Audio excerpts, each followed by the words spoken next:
हाय इस वीडियो में हम डिस्कस करेंगे ADSL या अलाइड डिजिटल सर्विस लिमिटेड के बारे में।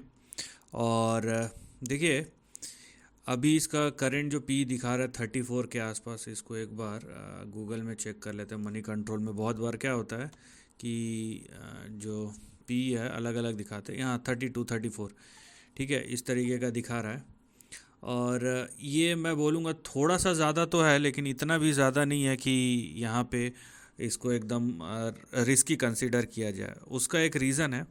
उसका रीज़न ये है कि अभी जो ओवरऑल आईटी सेक्टर है वो आउट परफॉर्म कर रहा है और वो एक अप ट्रेंड में है।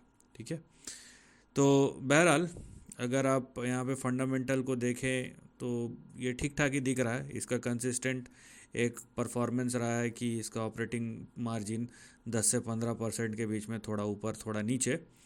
नाउ जैसा कि मैंने कहा कि ये जो है थोड़ा सा ऊपर है लेकिन ज़्यादा ऊपर नहीं है। हाँ, यहाँ पे जो इनका फाइनेंशियल परफॉर्मेंस है वो अगर सुधरता है, या क्योंकि यहाँ पे आईटी सेक्टर में ऑलरेडी एक अप ट्रेंड शुरू है, तो देखिए खाली आईटी सेक्टर में अप ट्रेंड होने पे आपको मोमेंटम तो मिल जाएगा, लेकिन वो सस्टेन नहीं होगा। लेकिन अगर वो फंडामेंटली बैक्ड रहे तो जो प्राइस में स्टेबिलिटी है वो आती है। तो एनीवेज हम चार्ट पे चलते हैं। देखिए चार्ट यहाँ पे कंप्लीट रिकवरी मोड पे है। अब मेरे को जो चार्ट मिला है उसमें इतना ही डेटा है। अगर इससे ज़्यादा डेटा है तो मेरे पास वो चार्ट नहीं है, लेकिन जो भी चार्ट है हम उसके बेस पे यहाँ पे एनालाइज करेंगे। फर्स्ट ऑफ ऑल, ये जो लेवल है ये आपका रेजिस्टेंस था 2021 में, और इस रेजिस्टेंस को शेयर ने क्रॉस किया है। तो अब ये जो आपके रेजिस्टेंस है अब आपके सपोर्ट लेवल बन जाएंगे, और ये पॉइंट ऑफ रेफरेंस है। जनरली स्पीकिंग ये शेयर इन दोनों लेवल्स के नीचे नहीं जाना चाहिए। 157 के नीचे अगर ये जाता है तो डाउन साइड ओपन अप हो जाएगा, और क्रैश नहीं बोल रहा हूँ मैं, डाउन साइड ओपन अप हो जाएगा बोल रहा हूँ। और अगला जो फिर से सपोर्ट है ना 157 के नीचे, ये 71 को विज़िट कर सकता है। लेकिन क्योंकि यहाँ पे ब्रेकआउट हो चुका है, और अब आपको जो ध्यान रखना है वो ये है कि 176 177 ये जो है ये आपका सपोर्ट है, और 157 ये आपका स्टॉप लॉस है। तो इन दोनों लेवल्स के नीचे आपको नहीं जाना है।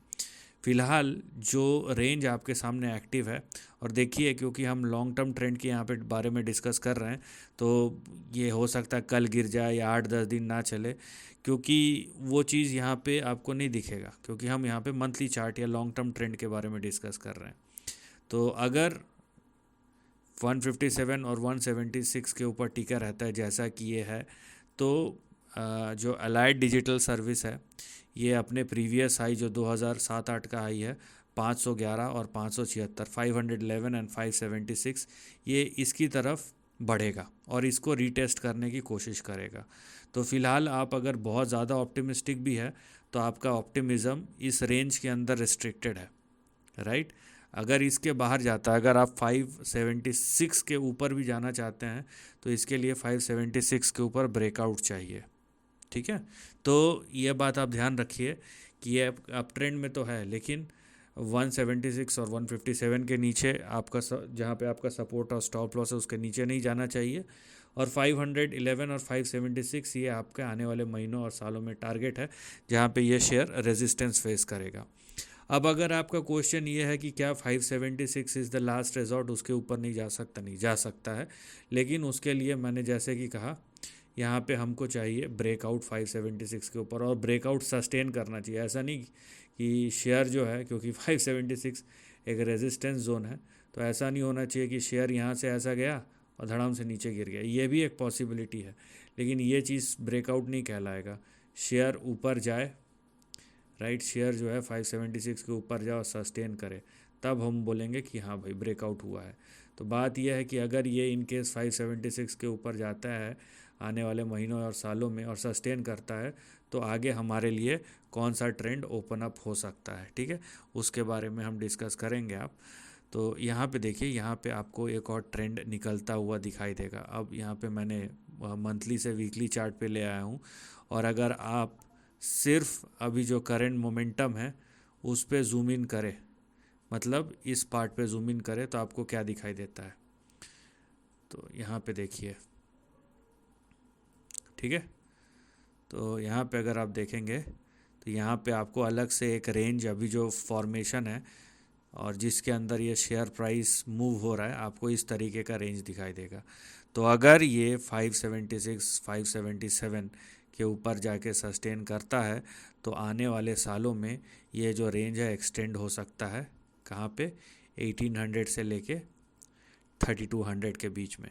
क्योंकि बात यह है कि अब ज़रूरी नहीं है कि ये सीधा ऐसे हिट करे, हो सकता है यहाँ जाए यहाँ जाए यहाँ जाए, समय तो लगेगा, लेकिन बात यह है कि ये भी एक पॉसिबिलिटी है जो एग्जिस्ट करती है। और उसका रीज़न बहुत सिंपल है। उसका रीज़न क्या है कि यहाँ पे एक बहुत स्ट्रॉन्ग प्राइस रिकवरी आपको देखने मिल रहा है, लेकिन वो प्राइस रिकवरी इस रेंज के बीच में रिस्ट्रिक्टेड है। अगर 576 के ऊपर टिकता है तो ये रेंज एक्टिव हो जाएगा। यहाँ पे जो ये मैंने बनाया ना अभी, ये सेक्शन एक्टिव हो जाएगा।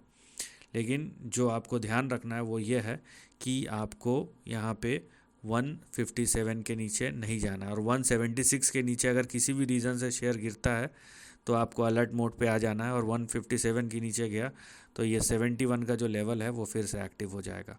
तो ओवरऑल ट्रेंड यहाँ पे स्ट्रॉन्ग है, प्राइस रिकवरी भी अच्छा हो रहा है।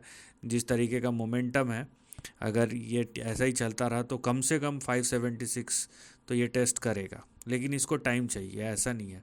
576 के बाद क्या होगा, दैट इज़ कम्प्लीटली कंडीशनल, और वो तभी एक्टिव होगा जब ये शेयर 576 577 के ऊपर जाए और उसके ऊपर टिके। और मैं फिर से बोल रही है, मल्टी ईयर ट्रेंड के बारे में मैं डिस्कस कर रहा हूँ, ना कि शेयर मान लीजिए अगर 6 महीना भी नहीं चला, let's say, okay, because we are talking about 3 to 5 years minimum, लेकिन अगर उस बीच में 5-6 महीना भी नहीं चलता है, but if the trend is intact, तो उसका मतलब ये है कि शेयर रिटेन कर रहा है अपने लेवल्स को, और जब उसका कंसोलिडेशन या करेक्शन पूरा हो जाएगा वो फिर से अपना अप मूव लगाएगा। यहाँ पे आप देख रहे हैं 2021 से लेकर 2024 तक ये कंसोलिडेशन था। अब ये 2024 जून में ये ब्रेकआउट हो रहा है। तो ये जो 3 साल का पीरियड है, क्या मैं इसको बोल दूं कि ये ट्रेंड ख़त्म हो गया, now it's a down trend? No, it is still in an up trend. It is just कि शेयर जो है अपना टाइम ले रहा है, और वो जब करेक्शन कंसोलिडेशन एक ब्रीदर लेके जब पूरा हुआ तो ये फिर से अपना जो अपस्विंग है उसको रिज्यूम किया, और ये देखिए करेक्शन कंसोलिडेशन के बाद ये ऐसा अपस्विंग रिज्यूम हो गया। तो टाइम लगता है यहाँ पे। तो अभी 3 साल का इसने एक पॉज लिया था, उसके बाद हो रहा है मोमेंटम, तो इतनी जल्दी तो ये रुकने वाला नहीं है, लेकिन समय लगेगा। So this is the end of the video. Thanks for watching.